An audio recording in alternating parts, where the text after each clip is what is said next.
Video akan saya mulai dari 3, 2, 1. Mosi kita pada hari ini, Dewan ini menyesalkan anggapan di dunia pendidikan bahwa mahasiswa adalah pelanggan atau konsumen. Pendidikan merupakan kebutuhan paling utama dalam kehidupan manusia sehingga proses pendidikan dan kegiatan pembelajaran harus terencana dan dalam penyusunannya tidak terlepas dari faktor pembiayaan.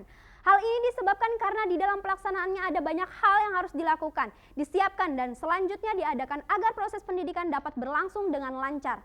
Berbagai hal harus disiapkan dan disediakan oleh semua pihak, khususnya dalam hal sarana prasarana pendidikan serta pembelajaran sehingga dibutuhkan dana yang tidak sedikit. Dengan dana tersebut, maka kebutuhan sarana prasarana serta operasional pendidikan dapat disediakan oleh sekolah. Pendidikan menjadi bagian dari berbagai kepentingan atau keinginan masyarakat yang tidak lepas dari kesejarahan dan cita-cita suatu negara bangsa dan perubahan besar dunia untuk mencapai kemajuannya. Masalah itulah yang sedang dialami oleh bangsa Indonesia saat ini. Lembaga-lembaga pendidikan Indonesia saat ini berlomba-lomba untuk menaikkan biaya pendidikan dengan alasan karena semakin tinggi biaya pendidikan yang harus dipenuhi.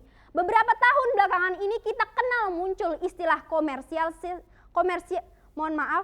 komersialisasi pendidikan yang katanya banyak berdampak buruk di dalamnya. Kita bisa lihat dari sisi berbeda, adapun di sini saya membahas sedikit dampak positif dari adanya kata komersialisasi pendidikan yang saya lebih setuju dengan kata branding pendidikan, yaitu beban pemerintah membiayai pendidikan semakin berkurang sebab banyaknya pungutan-pungutan yang ditarik lembaga-lembaga pendidikan, baik pungutan wajib maupun tidak wajib, menambah keuntungan dan pemasukan kas lembaga pendidikan karena biaya pendidikan mahal, serta banyaknya pungutan-pungutan sehingga secara tidak langsung lembaga pendidikan memperoleh profit atau keuntungan. Lembaga pendidikan semakin kompetitif meningkatkan fasilitas dan mutu pendidikan untuk menarik peminat yang banyak sehingga biaya pendidikan semakin mahal.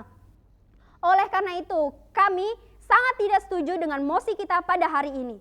Jumlah perguruan tinggi yang banyak menyebabkan terjadinya persaingan yang ketat dalam mendapatkan calon mahasiswa.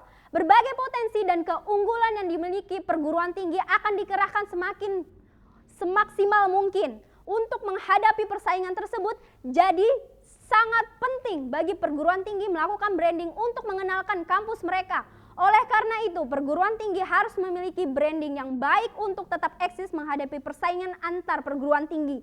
Apalagi perguruan tinggi asing juga makin gencar melakukan promosi untuk menarik minat calon mahasiswa baru di Indonesia. Coba di sini saya paparkan beberapa alasan yang mendukung mengapa biaya perkuliahan perguruan tinggi memang membutuhkan biaya besar untuk menjamin kualitas pendidikan di Indonesia, sehingga anggapan komersialisasi pendidikan sangat tidak masuk akal, mengingat hal ini tidak sejalan dengan biaya-biaya branding. Pendidikan di setiap universitas membutuhkan biaya yang juga tidak sedikit. Oleh karena itu, saya tidak setuju dengan mosi kita pada hari ini. Adapun saya akan memaparkan beberapa alasan. Yang pertama, yaitu akreditasi. Pertama kali yang akan dilihat oleh para mahasiswa atau stakeholder tentunya akreditasi. Oleh karena itu sangat penting bagi perguruan tinggi negeri maupun swasta dilakukan akreditasi dilakukan oleh BAN PT. Kenapa kampus yang terakreditasi baik banyak peminatnya? Alasannya jelas, bagi calon mahasiswa kampus yang terakreditasi lebih terlihat berkualitas dan tentunya akan mempengaruhi untuk digunakan dalam dunia pekerjaan. Yang kedua, peningkatan kualitas jasa melalui sistem informasi.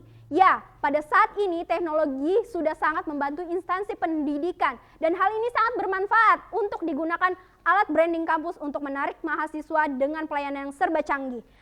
Memang sistem informasi dapat meningkatkan kualitas pelayanan seperti pelayanan dalam hal PMB, keakademikan, SDM serta seleksi pegawai.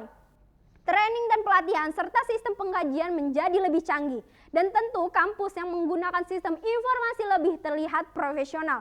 Dalam mengembangkan sistem informasi, kampus juga dapat banyak sekali manfaat seperti laporan yang tertata rapi sehingga memudahkan para pegawai dan memperoleh data yang detail dan valid untuk data evaluasi, serta dapat dibuat data pengambilan keputusan oleh pimpinan untuk kemajuan kampus tentunya.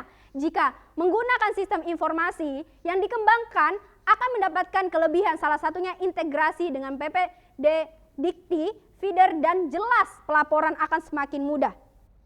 Yang selanjutnya, Chief Marketing Officer adalah tentu dengan tugas pokok untuk memasarkan atau branding kampus. Memang pada saat ini dirasakan sangat penting untuk sebuah kampus memiliki Chief Marketing Officer ini, karena dengan adanya pusat marketing kampus, pemasaran dan promosi jadi lebih terorganisir dan tertuju pada sasaran yang tepat.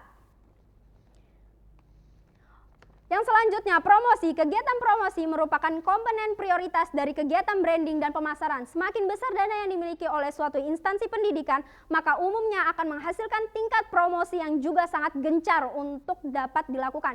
Namun dana bukan di atas segala-galanya. Dana yang terbatas dapat di atas dengan inovasi yang lebih pintar dan tepat. Salah satu solusi yang dapat dilakukan yaitu menonjolkan prestasi kampus atau lain sebagainya.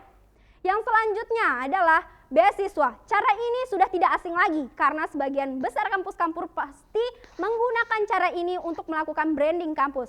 Karena cara ini sangat memberikan dampak positif bagi kampus dan juga sangat bermanfaat bagi para penerima. Yang selanjutnya adalah different. Branding yang tidak boleh terlewatkan lagi adalah punya pembeda atau keunikan tersendiri dan kampus-kampus lain. Seperti mempunyai jurusan yang jarang ada di kampus lain, akan tetapi membuka banyak peluang pekerjaan. Yang selanjutnya, mempunyai pusat career center. Strategi yang satu ini baru-baru tercetus karena dirasa sangat penting dan sangat diperlukan bagi para alumni yang membutuhkan bimbingan atau mengetahui tentang lowongan pekerjaan dan mendapatkan informasi.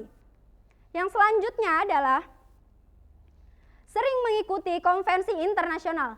Jika kerjasama antar kampus ini dapat meningkatkan eksistensi kampus sehingga para calon mahasiswa tertarik untuk mendaftarkan di kampus yang memiliki kualitas yang sangat tinggi. Berdasarkan apa yang telah saya paparkan dalam hal ini tidak diragukan lagi membutuhkan biaya besar. Apalagi untuk universitas swasta yang tidak disubsidi oleh pemerintah. Belum lagi Indonesia lebih banyak memiliki perguruan tinggi swasta dibandingkan perguruan tinggi negeri. Oleh sebab itu, mengapa universitas swasta menghidupi dunia pendidikan secara mandiri? Oleh karena itu, kami sangat tidak setuju mosi kita pada hari ini. Sekian dan terima kasih.